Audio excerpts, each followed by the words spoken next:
l'organe poumon est lié au niveau des émotions à celui de la tristesse.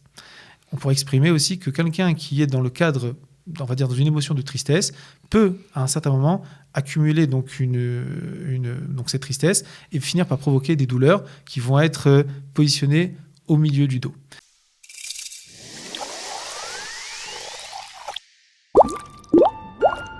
Vous avez mal au dos, très mal au dos. Ça arrive souvent, de temps en temps, et vous aimeriez bien comprendre pourquoi. Eh bien, apparemment, vous souffrez de dorsalgie. On va essayer de faire le point avec notre ami Hillel Waknin, voilà, de la clinique Serenity. Hillel, bonjour. Bonjour Cathy. Alors, la dorsalgie, on va commencer peut-être par une définition. C'est quoi ? C'est en bas du dos, en haut du dos, Alors, au c'est milieu ? une bonne question. C'est une douleur qui est en général positionnée au milieu du dos. Okay. D'accord, son nom, dorsalgie, fait référence en fait aux vertèbres dorsales. Un petit rappel, on a donc la colonne vertébrale qui est composée de 24 vertèbres mobiles, sans compter ceux du sacrum qui sont soudés, et 23 disques. D'accord. Ce qui va se passer, il va se passer que dans cette zone, donc des dorsales, les 12 vertèbres dorsales, une douleur qui va être positionnée donc au centre. Alors, il faut savoir à quoi elles servent ces dorsales. En général, elles sortent de support en fait à la cage thoracique qui va protéger en fait le cœur, les poumons. Donc, c'est une zone importante. Et là-bas, on a aussi des muscles très importants. Et dans cette zone précisément, il peut avoir donc douleur. Alors, d'où vient la douleur ? C'est quoi ? C'est un mauvais positionnement ? C'est quelque chose qui se coince parce que, je sais pas moi... Alors, c'est une bonne question, évidemment. Quelles sont donc les différentes causes ? D'accord ? Donc, elles peuvent être d'ordre mécanique. Par exemple, donc un mauvais mouvement, par exemple, qui va être fait. Ça peut être ça peut partir, quoi. Tout à fait. Ça peut être un geste répété, par exemple, une mauvaise position, d'accord, longtemps. Quelqu'un qui, par exemple, qui est courbé un peu trop de temps, par exemple, dans son travail, ça va créer à un certain moment des contractions sur certaines parties de certaines zones musculaires au centre du dos et donc à un certain moment donc provoquer de la douleur. Ça peut être d'ordre physiologique. Alors par exemple au moment des règles, par exemple pour les dames, par exemple, aussi au moment de pendant la période de la grossesse, il peut avoir ce genre de douleur aussi, de dorsalgie. Ça peut être évidemment un accident, d'accord, donc de l'ordre traumatique, et ça peut être aussi évidemment dégénératif, où là on parlera après d'un problème qui est de l'ordre, encore une fois, par exemple arthrose et autres, qui va provoquer à la longue finalement des douleurs. Il y a un manque de mobilité sur cette zone précisément. Est-ce qu'on peut faire quelque chose ? Bien sûr. Alors, il y a plusieurs choses à faire, comme d'habitude. D'abord, juste avant de parler de ce qu'on peut faire, je voudrais quand même dire que pour la médecine chinoise, il y a aussi d'autres étiologies intéressantes. Je vais en parler d'une d'entre elles. Donc, alors, on a compris que pour la médecine occidentale, c'est apparemment des douleurs de posture. Souvent des douleurs de posture. Voilà, souvent des douleurs de posture, ou des fois, c'est encore une fois un geste arthrose, répété. Voilà. Pour la médecine chinoise, on va toujours, en général, lorsqu'on parle de douleur, on parle aussi d'intrusion, de facteurs pathogènes externes. Alors, c'est un grand terme pour nous expliquer que en fait, les facteurs climatiques, en très gros, peuvent provoquer des douleurs, comme le froid, par exemple, accumulé, le chaud, etc., peuvent, à un certain moment, aussi provoquer douleur. Et donc une obstruction énergétique, comme on dira, et donc à ce moment-là, des douleurs. Une autre cause intéressante qui nous relie en fait au psychisme et encore une fois à la mécanique va être ce qu'on appellera donc un déséquilibre de l'énergie des poumons. Oui. Alors, il y a plein de choses autour de cet déséquilibre d'énergie des poumons qui va on parlera d'une insuffisance qui va être traduit donc en général par toutes sortes de symptômes comme une espèce de fatigue, un souffle court, etc. Mais autour de ça, on peut aller plus loin puisqu'en vérité l'organe poumon est lié au niveau des émotions à celui de la tristesse. On pourrait exprimer aussi que quelqu'un qui est dans le cadre, on va dire dans une émotion de tristesse, peut à un certain moment accumuler donc cette tristesse et finir par provoquer des douleurs qui vont être positionnées au milieu du dos. Alors ça peut s'expliquer de différentes manières. Ouais, comment ça s'explique ? Alors il y a plein de raisons qui peuvent expliquer, mais on va prendre une en fait très très simple et très mécanique en vérité. Quelqu'un qui est en général dans un cadre, on va dire, qui est triste, d'accord, souvent va mal se positionner. Il va se recroqueviller un petit peu, il va rentrer un petit peu les épaules. Effectivement, les pieds. Tout simplement que cette posture-là va provoquer à un certain moment une obstruction, des douleurs au niveau du milieu du dos. Alors évidemment, il n'y a pas que ça, bien évidemment, mais disons que on peut l'exprimer, on peut le comprendre. En tout cas, ce qui est sûr, c'est que quelqu'un qui est triste, tout simplement, peut à la longue provoquer aussi des douleurs au milieu du dos, provoquer donc une dorsalgie.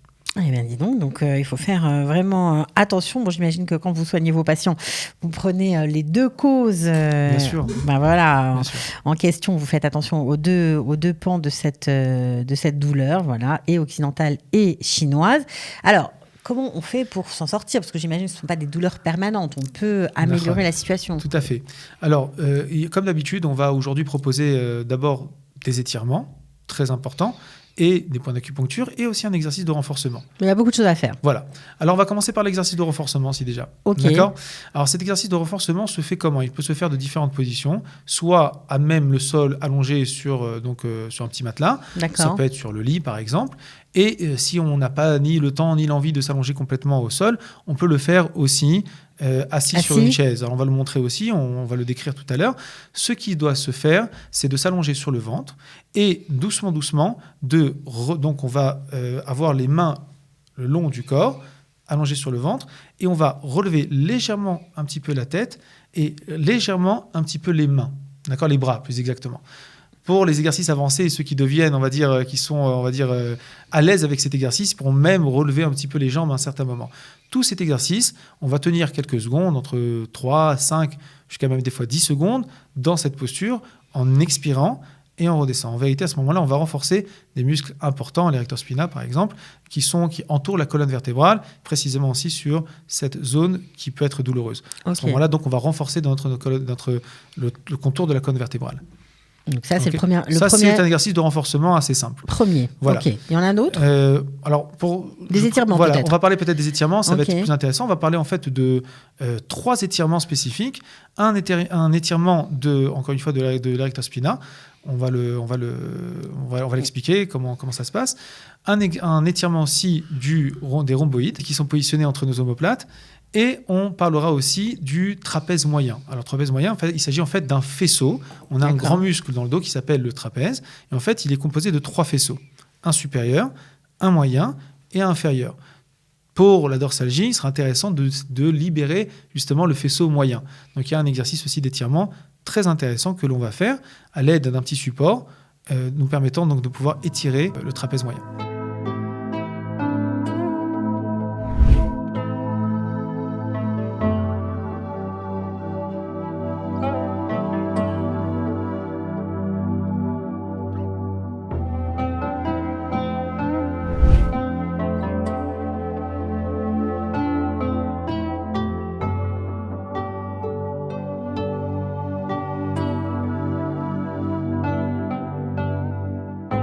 On aime beaucoup les étirements, mais moi j'adore les petits remèdes maison et les points d'acupuncture. Je trouve ça toujours très intéressant. Alors, est-ce qu'on peut aussi se soigner ? Parce que le but de l'émission, c'est d'être son propre thérapeute, de se soigner soi-même. Alors, est-ce qu'on peut pratiquer quelques points d'acupuncture ? Bien sûr. Alors, on va donner quelques points aujourd'hui très intéressants. Certains qu'on a déjà vus dans d'autres protocoles et d'autres, ils sont quand même aujourd'hui qui sont nouveaux.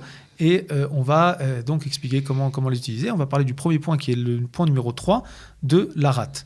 Alors, c'est un point qui est positionné au niveau du pied. Alors, précisément où ça ? Au niveau de l'articulation métatarso-phalangienne proximale. Donc, dans cette petite articulation, on a donc ce point numéro 3 de la rate. Ça, c'est notre premier point. Le deuxième point est un point qui est positionné au niveau de la main. Alors, où est-ce qu'il est positionné au niveau de la main ? En fait, plus précisément, au niveau du pouce, au centre, d'accord ? Ici, on a ce qu'on appelle une zone qu'on appelle l'éminence ténar. Et en fait, ici, si on voyait à travers, on a en fait notre métacarpien, premier métacarpien, au centre du métacarpien. D'accord ? Voilà, on va appuyer, on va essayer de chercher une zone un petit peu douloureuse et on va travailler. Comme d'habitude, nous savons que les points d'acupuncture, c'est intéressant quand on retrouve une petite zone un petit peu sensible et précisément là-bas, travailler pendant quelques minutes, 1, 2, 3 minutes. Ça marche avec les deux mains ? Ça marche avec les deux mains, bien évidemment. D'accord. Un troisième point qu'on avait vu déjà dans différents protocoles, c'est le point numéro 3 de l'intestin grêle, positionné, lui, donc sur la continuité de mon 5e doigt, au niveau de l'articulation métacarpo-phalangienne.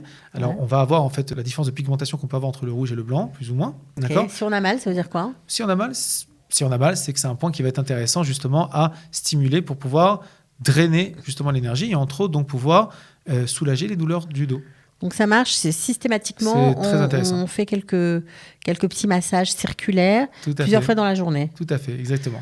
Ok, on a un point extra qui s'appelle Yao Tang Dian, qui est un point, en fait c'est 2 points, une combinaison de 2 points, qu'on appelle aussi des points extra, c'est-à-dire qu'ils sont hors normes, hors des points méridiens qu'on connaît, qui sont positionnés en fait lorsque je croise mes doigts, Ok. d'accord ? Donc c'est assez facile, même moi Voilà. je peux le faire. Voilà, et Ouais. j'arrive où est-ce que mon majeur et mon annulaire arrivent, Peu précisément. importe de quelle main. De on quelle s'en main fiche. exactement. D'accord, Ce que majeur, je fais, annulaire, c'est que d'accord. je vais appuyer dessus et faire là-bas, donc, mettre une petite pression. D'accord ? Donc ça peut être sur le côté gauche, ça peut être sur le côté droit, et C'est pas facile à faire. c'est pas très Bon, facile à d'accord, faire. faut mais s'entraîner. voilà. Ok. Ouais. Maintenant, que lorsque je le fais, donc j'essaie aussi de chercher une petite douleur. Alors, ce qui est intéressant, c'est que entre tous ces points-là, ce que je fais, c'est que lorsque je suis en train de travailler donc ces points, je peux m'arrêter entre les points et faire les différents étirements qu'on a vus tout à l'heure, de manière à stimuler justement encore un petit peu plus tout le bloc musculaire à l'aide des points d'acupuncture et des différents étirements pour drainer justement l'énergie et finalement permettre de soulager la douleur. Pas mal, bon, pas mal pour toutes ces infos. Alors moi, c'est ma rubrique préférée, mes petits remèdes de grand-mère. Il paraît qu'on peut soigner la dorsalgie avec du gros sel. Oh là c'est là. vrai ou c'est C'est n'importe vrai, quoi? en fait, C'est vrai, comme d'habitude, j'adore. on a vu déjà le charbon, on a vu toutes Oui, sortes on a de vu plein de choses trucs. intéressantes. Voilà. L'ail. La vodka, bref, on a vu plein. Donc évidemment, je ramène toutes ces techniques sont toujours bonnes pour tous les problèmes de douleur. Maintenant, je vais aujourd'hui ramener encore un petit quelque chose. Il s'agit donc du gros sel qu'on va faire quoi avec ? On va tout simplement le réchauffer à, on va dire, température ambiante chaude. Ça veut dire quoi? On le fait pas chauffer, on le met entre ses mains? On le met vraiment dans une casserole? petite casserole. Ah, on le fait chauffer. Voilà, on le fait D'accord, chauffer un petit fondre peu. alors. Alors, on essaie justement de le garder encore une fois à température ambiante, chaude. Ok. Évidemment, il va se fondre tout à fait. Et à ce moment-là, à l'aide Mais pas complètement fondu. pas complètement fondu, tout à fait. D'accord.